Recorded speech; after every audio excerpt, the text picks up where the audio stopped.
আসসালামু আলাইকুম রহমতুল্লাহি ওয়া বারাকাতু।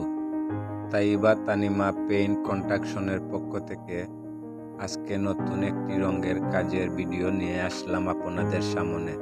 যদি ভিডিওটা লম্বা হয়ে থাকে তাহলে ধৈর্য সহকারে কথাগুলো শুনে যাবেন।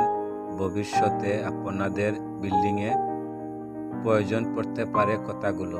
আমরা সর্বপ্রথমেই নতুন বিল্ডিং হয়ে থাকে যদি, নতুন আস্তর হয়ে থাকে যদি, তাহলে পাথর মেরে ভালোভাবে পানি দিয়ে ওয়াশ করে এক কোট ওয়াটার সিলার করে থাকি।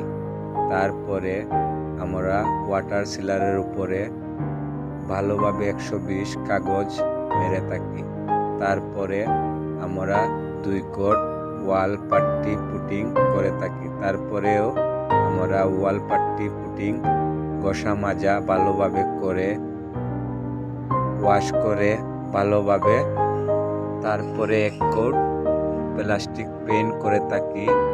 তারপরে প্লাস্টিক পেইন্টের পরে 1 কোট টাচ পুটিং করে টাচ পুটিং ঘষা মাজা করে তারপরে আমরা ফাইনাল কোট রঙে করে থাকি। যদি আপনাদের ভালো লাগে লাইক, কমেন্ট, সাবস্ক্রাইবার করে পাশে থাকবেন। তাইবা তানিমা পেইন্ট কন্ট্রাকশনের পক্ষ থেকে আন্তরিক শুভেচ্ছা জানাই আপনাদেরকে।